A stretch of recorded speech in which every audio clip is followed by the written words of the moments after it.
అంటే ముగ్గురు భార్యలను శంకరించారు. ఆయన ఎవరు రాజ్యాల వారే ఎలా ఉండగా ఎవరు రాజ్యాల వారు అనుకుంటున్నారు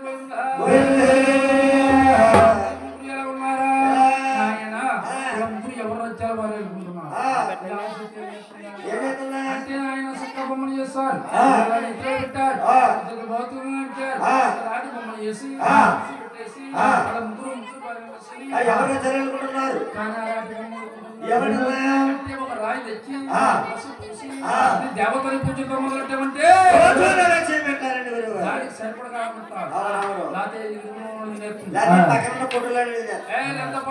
దొరుకుతుంది లేకపోతే పూజించిన తినేస్తుంది. అలాగే చక్క బొమ్మలు చేస్తారు పెట్టారు రాటి బొమ్మలు చేసి పెట్టేసి ముగ్గురు భార్యలు తీసుకుని రాజ్యాల వారు వెళ్ళుకుంటున్నారు. ఆ రాటి బొమ్మలు ఏమంటున్నా కామమో కామమా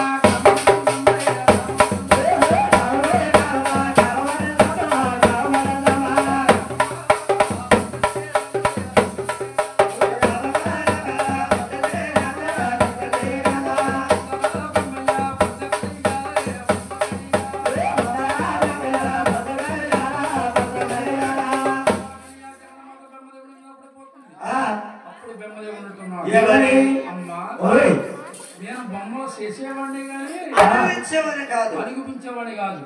నువ్వు కూతురు వరుస నేను తండ్రి వరుస నీకు నాకు తగదమ్మా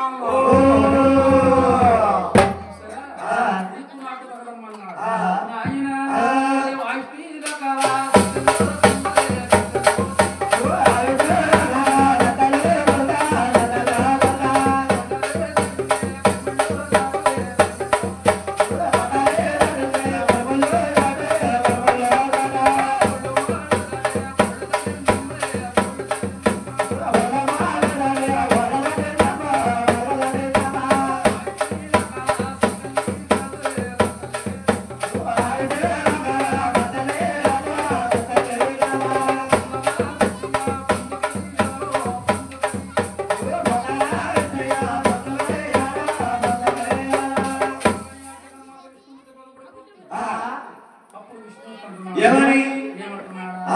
అమ్మా ముందు ముందు నరలోకం బదులుస్తుంది.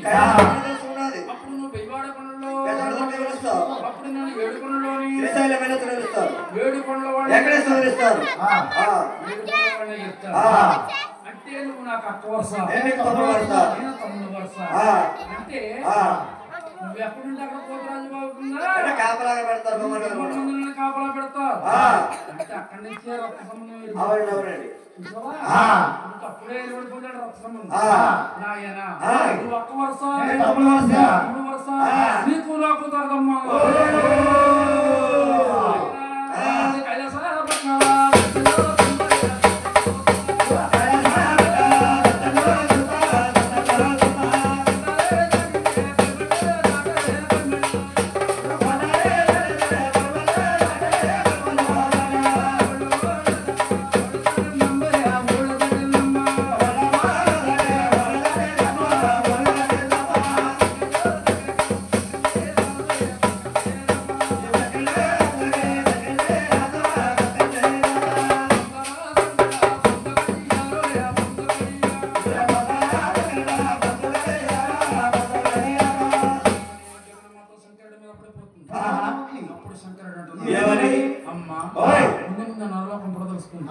కైలాసం పరదలుస్తుంది. అప్పుడు నువ్వు బెయ్యవాడ పనుల్లో బెయ్యవాడ దొరవ వెళ్తావు, నేను శ్రీశైలం మల్లికార్జున వెళ్తావు. నీ మాట కాదనకుండా కలియుగంలో నిన్ను కళ్యాణం ఆడతానన్నాడు. కలియుగంలో కళ్యాణం ఆడతానన్నాడు. అయితే నన్ను అప్పుడు దాకా ఏం చేయమంటారు నాయన అన్నాడు. అప్పుడు దాకా ఏం చేయమంటారు నాయన అన్నాడు. అప్పుడు దాకా ఏం చేయమంటారంటే ఊరి మీద పడి తినమన్నాడు. ఊరి మీద పడి ఆయన రథమో రథమో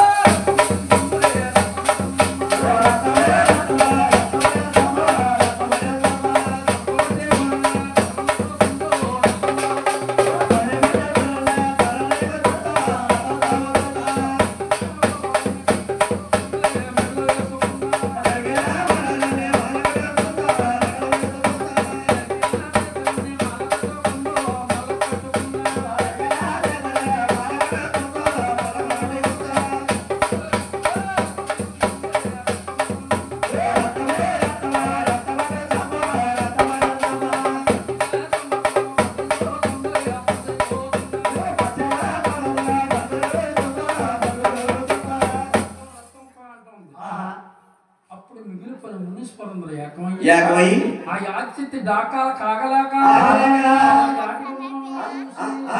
ఆయన నాలుగే పిల్లల కాలగట్టే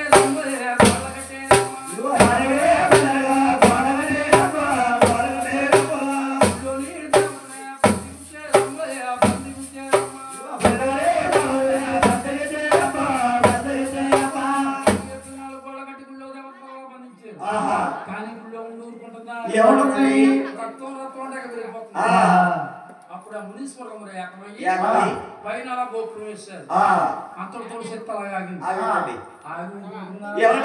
రక్తం రక్తం కొమ్మంటుంది అప్పుడు ఆ మునీశ్వరం ఏకమయ్యాలి పేరు పెడుతున్నారు అంటే 10 సంవత్సరాల కదా మీ దుర్గమ్మ పూజ చేయాలంటే ఎవరు కూడా భయం వేసింది ఎవరన్నా విజయవాడలో పొట్ట పట్టుకొస్తే ఎమ్మటి తీసుకెళ్లి గుళ్ళు అప్పం చేసేవారు అటువంటి దుర్గమ్మ పుట్టవే కుమ్మానికి ఇబ్బరంగా కట్టుకుంటున్నారు అంతా మునీశ్వరం ఏకమయ్యారు అంటే మమ్మల్ని పేరు పెడుతున్నారు ఇప్పుడు రకరకాల జనం అయ్యారు వాళ్ళు ఎట్టమని నిలబడుతున్నారు అసలు కథ తెలుసు సార్ ఎవడు చూసినట్టుగా వాడు పడుతున్నారు ఖచ్చితంగా నేను 10 కథ రకరకాల జనం అయ్యారు వాళ్ళు ఎట్టమైన